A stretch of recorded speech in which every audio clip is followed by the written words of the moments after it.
Every anime and manga has its own particular type of power or classification of a power that really identifies it and makes it stick out among all of its contemporaries. When you think of one particular series, you think, oh, I think that. Like with One Piece, you think Devil Fruits, Naruto is Chakra, Bleach is Zanpakuto, and all that. But with Fairy Tail, the one thing that really stands out with the series and is basically synonymous with the franchise as a whole are Dragon Slayers. And I love the Dragon Slayers, I like the concept, and I like a lot of the different powers. So I wanted to go over what exactly the Dragon Slayers are, the origins, and the different classifications of Dragon Slayers in this video. If there are some things about Dragon Slayers you don't already know, and just want better explanation on.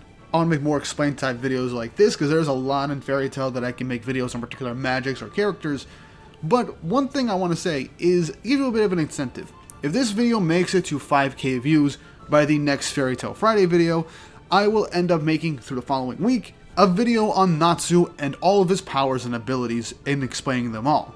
So look forward to that. That is your incentive. Now with that out of the way, let's get into this video. So let's start this off with me just explaining what exactly a Dragon Slayer is.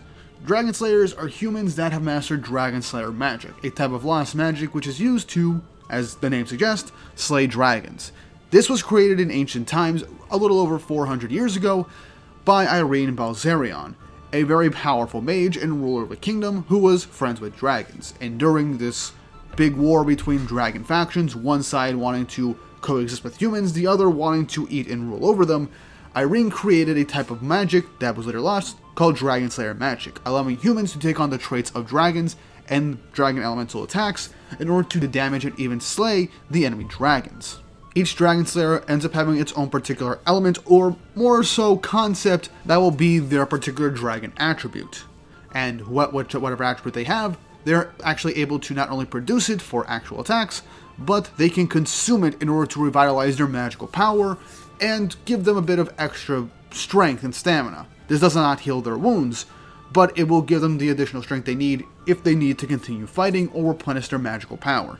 For someone like Natsu, who is a fire Dragon Slayer, if he consumes fire, he will gain additional magical power based on that fire to replenish himself, and it could even potentially make his flame stronger depending on the amount of fire he eats or the type of fire he devours. Dragon Slayers can also gain sometimes the attributes of a dragon, like sharper teeth and maybe dilated or sharper pupils.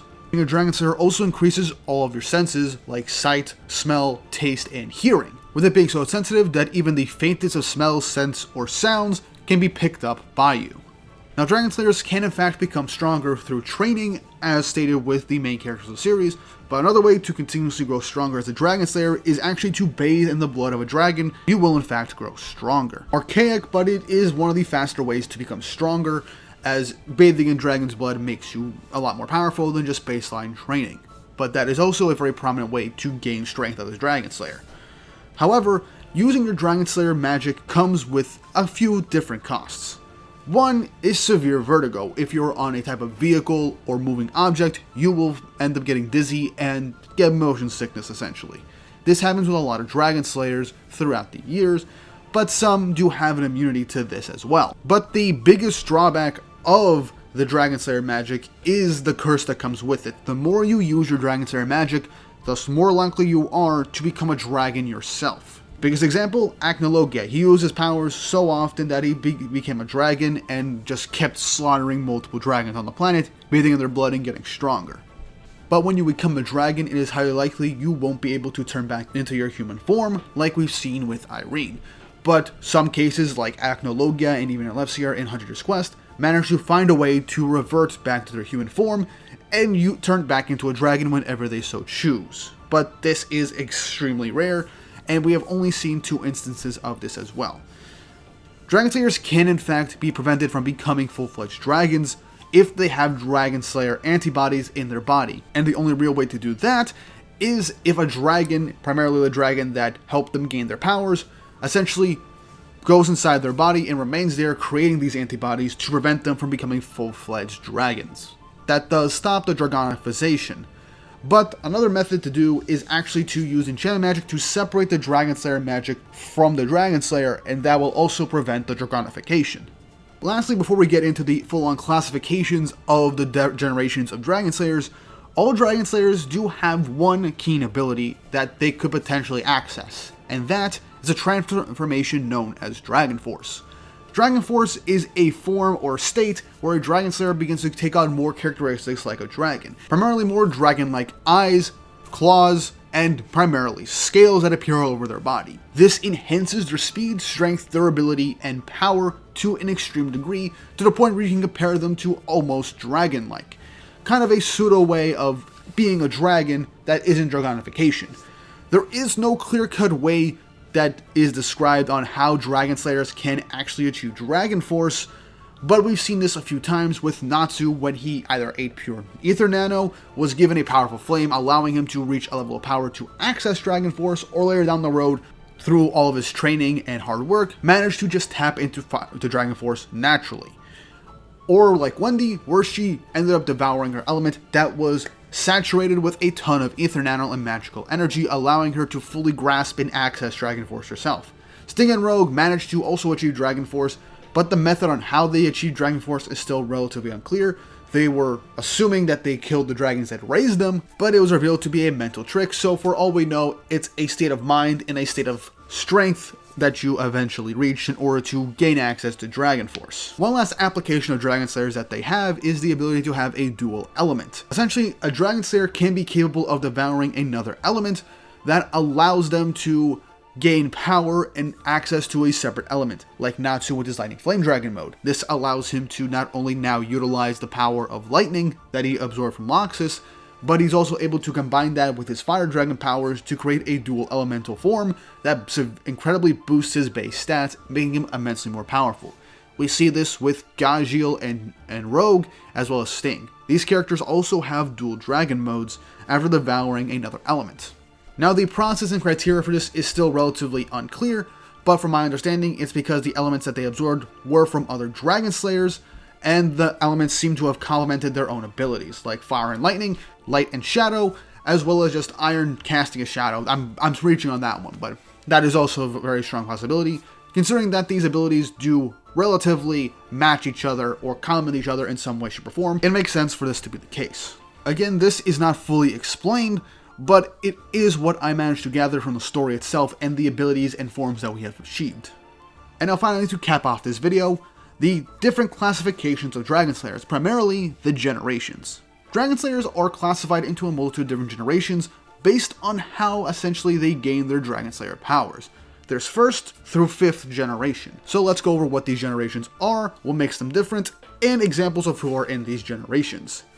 So first off, let's get with the 1st generation Dragon Slayers, which are essentially just Dragon Slayers who are people that were taught directly Dragon Slayer magic by actual dragons. These were their teachers, and for many, their foster parents. Examples being Natsu, Wendy, and Gajeel, as well as Irene, Acnologia, and Elefsir from 100 Years Quest. They gained their powers from being taught by actual dragons, and thus end up gaining these powers. Elefsir was actually someone who was self-taught with Dragon Slayer magic, though since he was technically taught, that does place him in the 1st generation category. Next up is the 2nd generation Dragon Slayers, which we also have a couple of. The 2nd generation Dragon Slayers are more or less considered artificial Dragon Slayers, because how they came to be, essentially by having a Dragon Lacrima placed within their bodies. These Dragon Lacrima are actually purified and refined Dragon Hearts, meaning that every Dragon Slayer Lacrima that we have seen is actually created from an actual dragon's heart. This heart has that dragon's actual innate magic placed within it, thus whoever has that power implanted into them will gain access to Dragon Slayer magic with that particular element. Examples being Laxus, Cobra from Oration Seis, and God Serena. God Serena, though, is an exceptional case, as he doesn't have one Dragon Slayer Lacrima embodied into him, he has 8.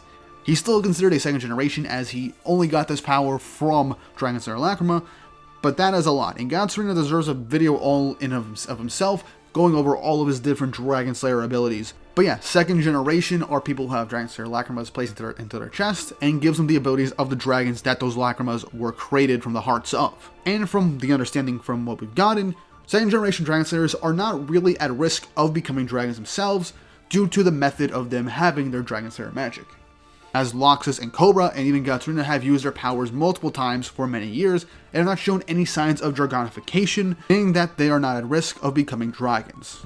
Next up is the 3rd generation Dragon Slayers, and this actually only has 2 characters, and prominent characters at that in the main series, that being Sting and Rogue.